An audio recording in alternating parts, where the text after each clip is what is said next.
Uncle Mo showed me a trick or two when I would help him in the motor shop. Tinkering with gadgets always puts me at ease. I was lucky to be accepted at Miskatonic. It was one of the first universities in Massachusetts. Spitsbergen Island and Sval...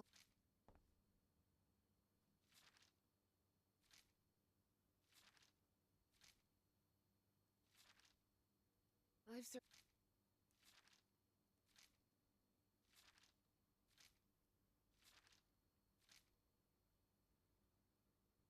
I must... Oh, here it is. Evie's Nightmare Journal. Evie was worried that someone might read it. That's why she kept it locked away under that complicated padlock.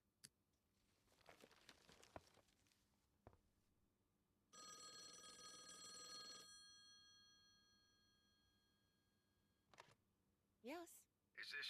are you Evangeline Drayton? that's right.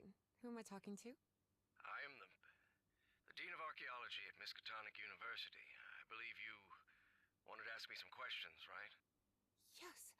Yes, of course.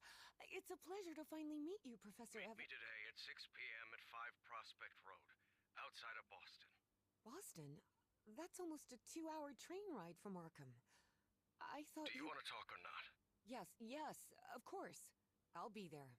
6 p.m., Prospect Road. See you in a couple of hours, Professor. All right, I should get ready. There's a lot of information here about my strange dreams and my amnesia. I'd better go through it again before I leave. I don't want to miss any questions when I talk. I wish Papa... I've always...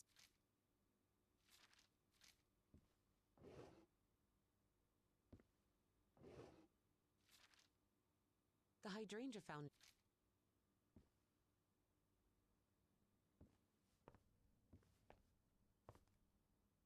Before leaving, Evie asked herself if she had finished gathering all the information in her room. All right, I think I've gathered what I need. As odd as it seemed to Evie that the Dean didn't meet her at the university, her need to know was stronger than her doubts. She was determined to attend the meeting. There, she would come across another protagonist in this story.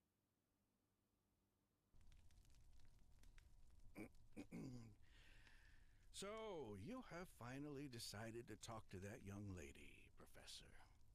Yes. Acknowledging responsibility for our previous mistakes is vital to moving forward. You've taken a crucial step in... Listen, there's no need for us to talk, Doctor.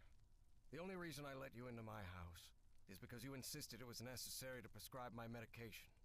This is also the story of a sad, guilt-ridden, and lonely man. This is the story of my husband, Professor Harry Everhart. Yes, I know well enough that discussing the effectiveness of our therapy sessions with you is futile. But you need to understand that therapy is just a part of the whole treatment. Without it, I can't go and... Ask whatever you deem necessary, and let's get this over with as soon as possible. Fine. What about your position as Dean at Miskatonic University? We talked some time ago about your relationship with work. Was somewhat obsessive. I didn't say that. You did. Well, you told me you practically lived secluded in this very home, and the only thing that drove you to leave it was your job obligations. So, how would you define that? I do what they pay me for. Teaching, student assessment, and certain logistical duties fall within my responsibilities. Cheering at the Miskatonic Mariners football games does not. And are you happy with that? With your life now? What kind of question is that? Well, I'm asking it because it sounds like you're subjecting yourself to a kind of self-punishment. I am not. Next question. There's another topic you've never wanted to delve into, Professor. Would you now be open to... You're going to do it anyway, so go ahead. Okay. What happened to your wife, Professor? She died at home after a long disease. Harry hated giving details about my death, especially if those details meant talking about a certain expedition and deaths other than mine. I see. And how do you feel about that and all? What's my wife got to do with all this? You see, the reason I'm asking, Professor, is because when we began therapy, you mentioned visions. Some sort of oily shadows casting themselves on the wall. You mentioned those visions began shortly after whatever happened to your wife. So, tell me, do you still see those shadows, Professor? No, not since I started taking the medication, at least. Harry had tried everything, and none of it worked. Not even the medication that helped him sleep could take away those oily shadows. But he kept it to himself. Listen, there is something different I want to try in today's session. I believe hypnotherapy might... Don't even think about it. Hypnotism is a scam. Professor, with all due respect, I believe you're mistaking mesmerism with hypnotism. Even so, if you want me to prescribe the... You won't give me my medication unless I submit to your quack experiment, is that it? I'm deeply sorry you see it that way, Professor. But I need you to trust me in this. Then go ahead. Wave a pocket watch in my face if that's what you need to do. There's no need for pocket watches, Professor. The sound of a metronome will be more than enough. I need you to relax and free your mind. And think of something pleasant. A fond memory, if you will. Something that took place here, in the Everhart Manor. A fond memory? In this place? It wasn't easy for Harry to find a fond memory in the same manor where he had spent an extremely unhappy childhood. Maybe. December 1930. The last Christmas my wife and I ever spent at Everhart Manor. She insisted on coming, despite my parents never approving of our marriage. But that was the kind of person she was. Interesting.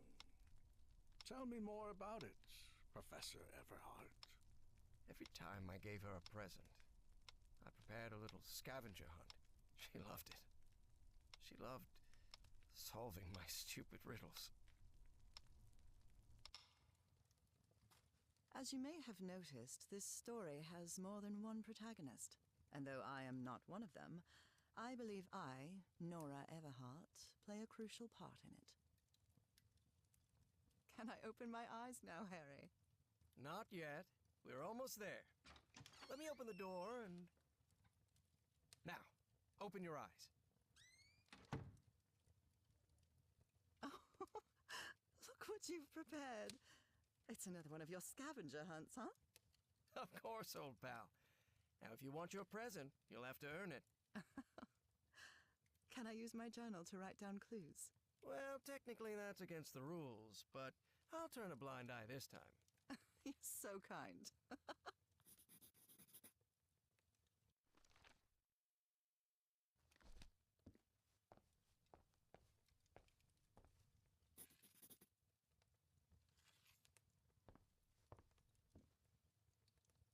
Tell me you didn't vandalize a piano just for a scavenger hunt, old pal.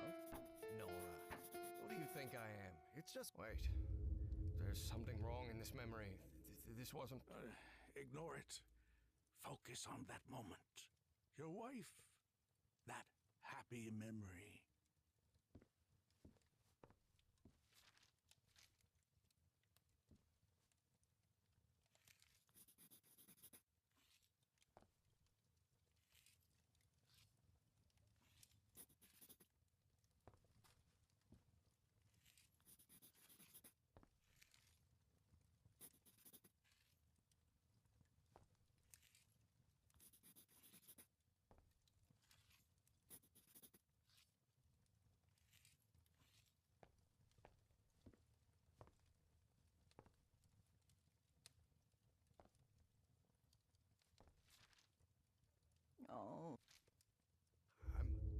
I'm seeing those oily shadows in here. Why am I seeing those shadows? Focus, Professor. Keep remembering.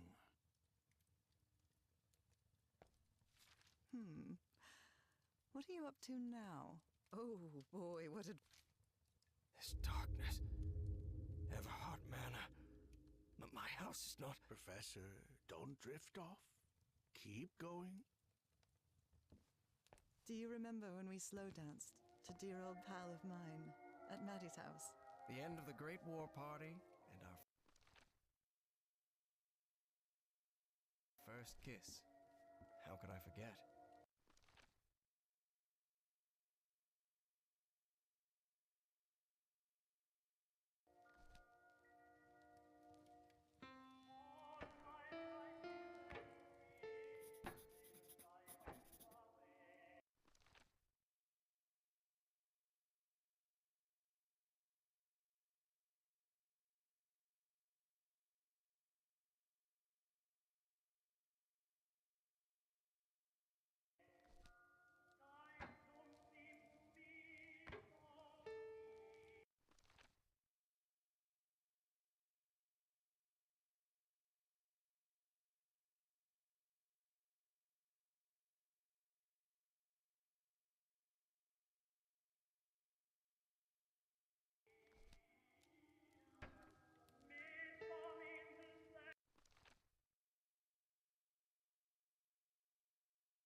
I swear, even in a painting, your father's stare sends shivers down my spine. You know you're looking more like him every year. Nora, for the love of God, don't even joke about that.